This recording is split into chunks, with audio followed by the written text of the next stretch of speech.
Last season on Night Raven, Island, Azul and Jamil, battled it out for $100,000. In the end, Azul Ashen Grotto, won the supersized check, but then gave it all up for the chance to win 1 million big ones. They have been instructed to report to an old film lot for the exact same challenges. Welcome to Night Raven. Action!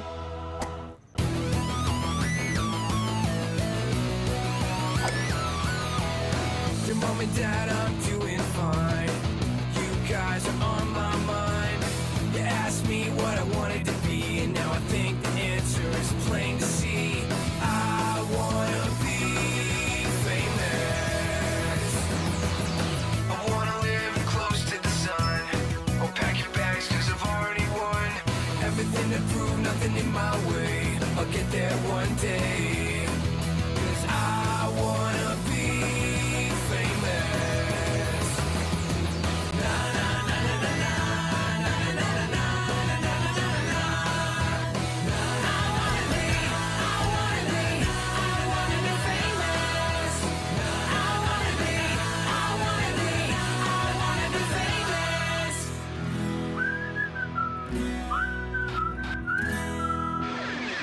Welcome back. Excitement is in the air. Our cast are thrilled to be back on a new season.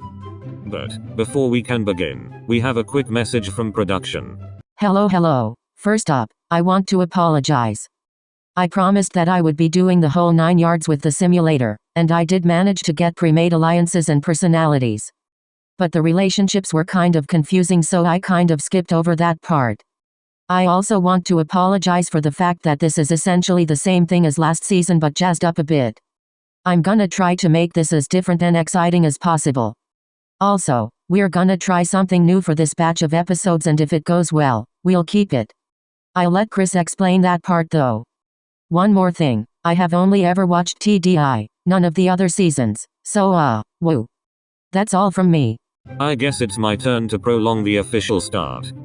What production was referring to? We will be including some bonus clips after the end credits and before the commercials. Production is referring to these as joke edits, so if you enjoy them, please let us know. Now, are you ready for episode 1? Presenting the teams for this season. the Screaming Gaffers. On the Screaming Gaffers, we have Ace, Kater, Deuce, Jamil, Kalim, Lilia, Malias, Riddle, Sebek, Silver, and Trey. And our second team. The Killer Grips. On the Killer Grips, we have Azul, Epple, Floyd, Igia, Jack, Jade, Leona, Ortho, Rook, Ruggy, and Vil. This season, the Dorms have agreed to all start in an alliance together. However, they have the ability to leave that alliance whenever they wish. Now, it is time to officially start the second season. If I get voted out first, I am going to start a riot and not a single soul can stop me. I've done it before, I can do it again. It's going to go well for me, that I can assure you. The first to be eliminated last season and the victor sure are confident. Hopefully Ruggy can turn things around. You've already seen the alliances, let's jump right into how everyone feels so far. Lilia feels drawn to Kater, as does Trey. Jamil, Malias, and Sebek are all sparking a friendship with Kater as well. Trey has taken both Ace and Deuce under his wing. Sebek and Kalim do not get along, but Sebek does get along with Jamil. Silver and Malias are ever so slightly butting heads. On the Killer Grip side of things, Vil and Igia are playing nice, a very odd pairing. Vil is also getting along quite well with Rook and Ruggy. Ruggy is not getting along with Jack or Epple. Epple isn't getting along very well with Jade either. Jade is friendly towards Jack though. Rook and Leona are getting along quite well. Floyd appears to still hold a grudge towards Azul from last season. Now that that's all sorted, it is time for the first challenge of the season. The first challenge is Sitting Ducks. Done in 3 parts. The first part of the challenge will have the cast jump off a 1,000-foot high cliff into water, which is infested with sharks. In the dangerous water is a small safe zone for them to jump into. Those who do not jump must wear a chicken hat for the remainder of the day. The team with more jumpers receives 4 wagons to help them with the next part of the challenge. In part 2, teams must take 4 crates back and open them with their teeth. In part 3, teams must take the supplies from their crates and build a hot tub. The team with the better hot tub wins invincibility and gets to keep their hot tub. Let's get started. Sebek and Melius do not jump, and neither do Jade and Ruggy. Since there is a tie, neither team gets the wagons. And the team with the better hot tub, and the winners of the first challenge are the Killer Grips. After the challenge, Lilia and Melius have a very lengthy, deep conversation that both of them come out of even closer than they went into it. Kater and Callum also grow significantly closer, as so Callum and Melius. Riddle has decided that Heartslabyul can function without him, and has left their alliance. For the voting ceremony tonight, Sebek has pegged Kater as somewhat weak and has decided to target him. Lilia has a slightly negative opinion about Riddle and is targeting him because of it. Riddle has decided to target Deuce for being weak. Ace has a slightly negative opinion on Sebek and is targeting him. Trey just doesn't like Melius.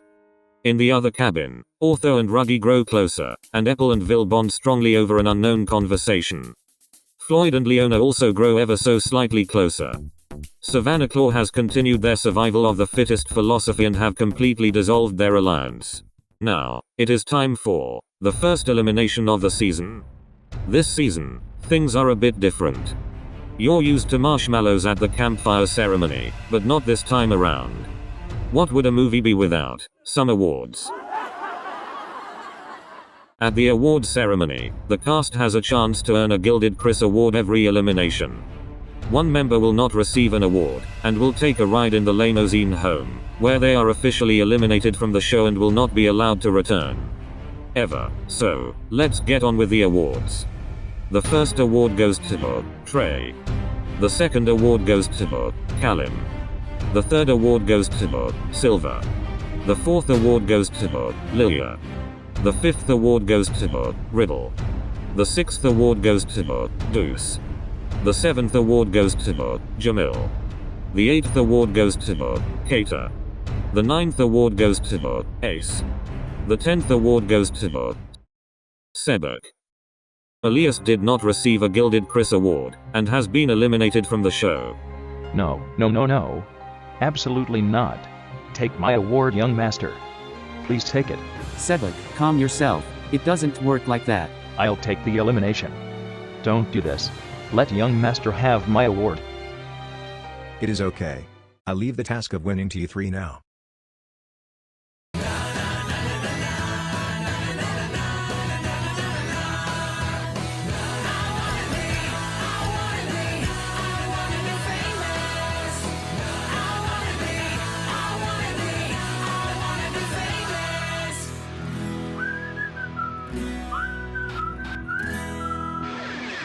Wow, what a fantastic first episode. And I'm not just saying that because I was in it. Now before we can start the commercial, it's time for what Chris mentioned earlier. We hope you enjoy.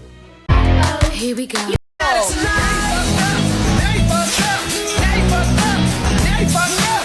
He ain't my blood, but he's my boy.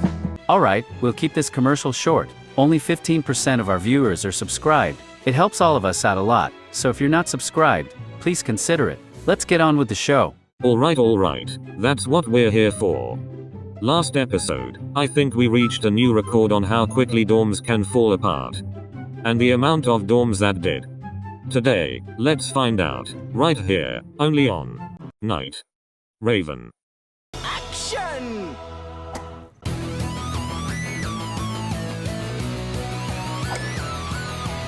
Already down one player, the Screaming Gaffers are really hoping to not have a repeat of the Screaming Gophers last season.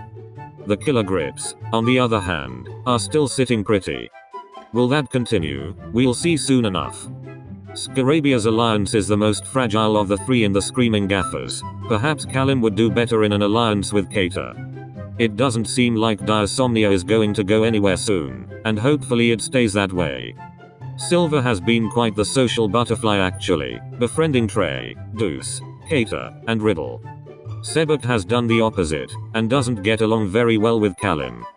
Trey and Deuce are still getting along, and it seems a bit of a rivalry has formed since Riddle ditched Heartslabyul. Out of the Killer Grips alliances, Octavinel is the one that sparks the most concern.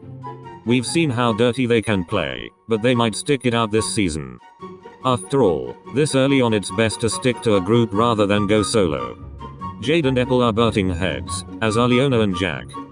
Epple and Vil are already the closest out of everyone, and Vil and Rook are still getting along. Rook has also taken an interest in Jade. Ruggy and Jade are friendly towards each other, and Ruggy also has a soft spot towards Ortho. Ortho isn't complaining much about this though.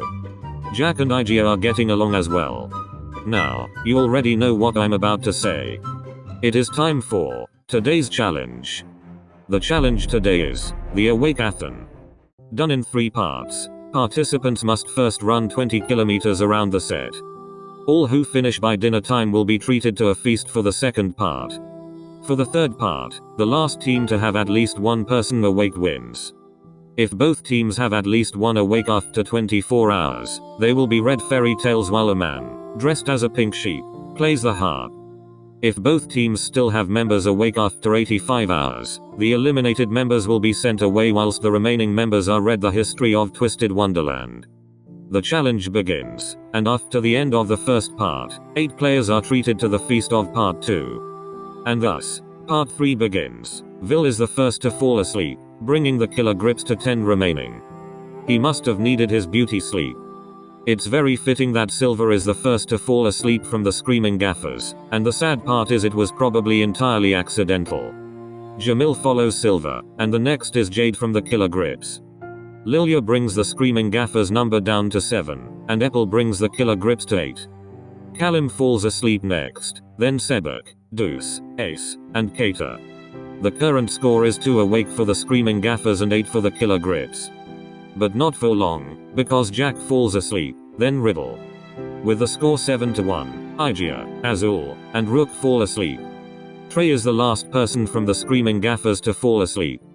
Ortho, Ruggy, Leona, and Floyd remain awake, giving the Killer Grips their second win of the season. After the challenge, a lot happens with the screaming Gaffers. Trey and Deuce have consecutive meltdowns, which I'm assuming is what causes Kater to leave Heartslabul's alliance. 2 new alliances form after this. The first alliance consists of Deuce, Lilia, and Riddle. The second has Kater, Jamil, and Sebek. Kater strongly dislikes Deuce, and has targeted him because of this. Riddle does not like Jamil and will target him.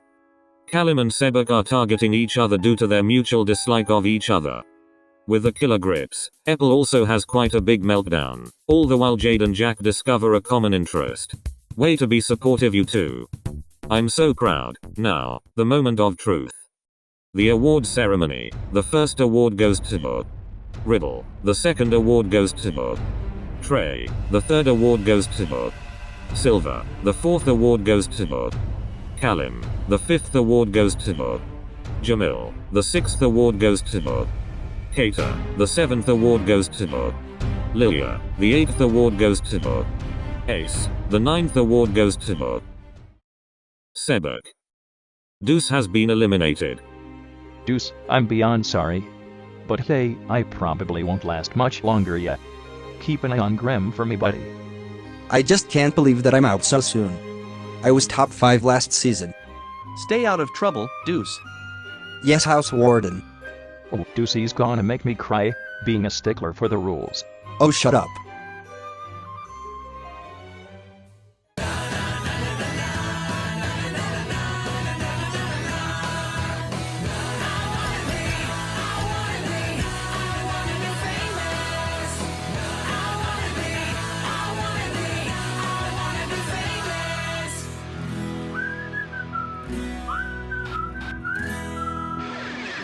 And now, Ashdown Baby Studios presents this episode's joke edits. Together forever. We're Linda and Heather, best friends.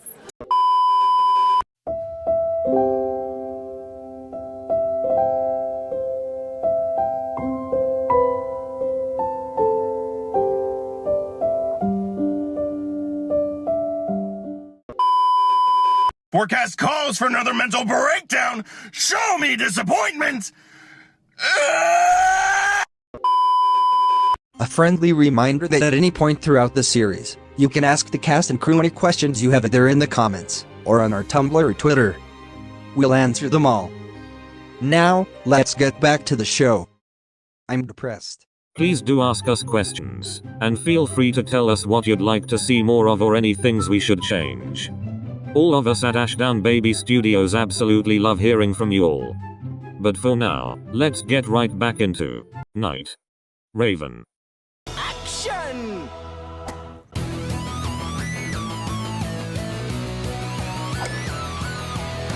Episode 3 already. Time flies when you're having fun, I guess.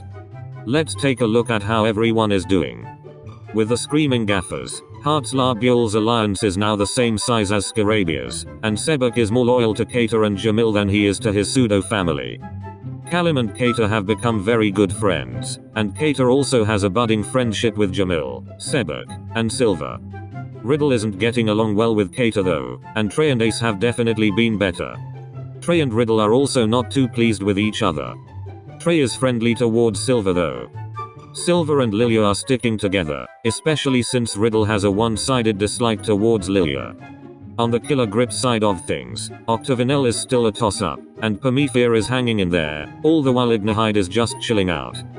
As we saw last season, they've proven they are quite good at laying low, so they are a pair to keep an eye on. Ortho has done well at befriending Ruggy, and Igeo is building a friendship with Jack. For some reason, Ortho has a bone to pick with Apple. Ruggy does as well, and Jade, and Jack, and Rook, but hey, Vil absolutely adores Apple, so not everyone hates him. Leona and Jack are still butting heads, or would it be tails, and Rook and Jade are getting along swimmingly. Let's put the action in Night Raven action and get right into today's challenge. In Dodge Brawl, we'll follow the basic dodgeball rules. Each round, 5 participants from each team will compete, but anyone can be called onto the court when a ball is caught. The last team to have at least one person left wins the round, and the first team to win 3 rounds wins. Our teams are set and they are ready for round 1. Competing for the Screaming Gaffers is Ace, Kater, Callum, Sebek, and Trey. The Killer Grips team consists of Igea, Leona, Ortho, Rook, and Vil. The Screaming Gaffers come out on top and earn 1 point. For round 2, Silver steps in for Trey and Azul, Jack, and Jade are placed on the Killer Grips team. And the Screaming Gaffers win a 2nd point. Jamil, Lilia, and Riddle step in on the Screaming Gaffers team, and Azul, Apple, and Floyd for the Killer Grips. And in a 3-0 sweep, the Screaming Gaffers win the challenge. After the challenge, Ace and Silver grow significantly closer, which apparently deeply upsets Lilia. Over on the Killer Grips side of things, Floyd and Igea also grow closer, and their conversation must have had something to do with picking fights with Ruggy and Apple. As for voting tonight, Ortho has made the decision to target Jade due to a negative opinion. Jade is targeting Apple because of his extreme hatred. Leona considers Ruggy weak and has decided to target him. Apple flat out does not like Igeo and wants him out of the competition. You know what comes next. The award ceremony, the first time the Killer Grips has been here this season. The first award goes to Vil. The second award goes to Leona. The third award goes to Ortho. The fourth award goes to Rook. The fifth award goes to Floyd. The sixth award goes to Azul. The seventh award goes to Ruggy. The 8th award goes to Jack. The 9th award goes to Jade. The 10th award goes to Igea. Apple has been eliminated. Finally free. Unfortunately, that's all we have time for today. But keep an eye out because August is going to be jam-packed. Expect an upload every Monday, Wednesday, and Friday. If something happens and we can't make an upload, Ashdown Baby's Twitter will have all the updates. You can also check out the Discord. Links are in the description. See you soon.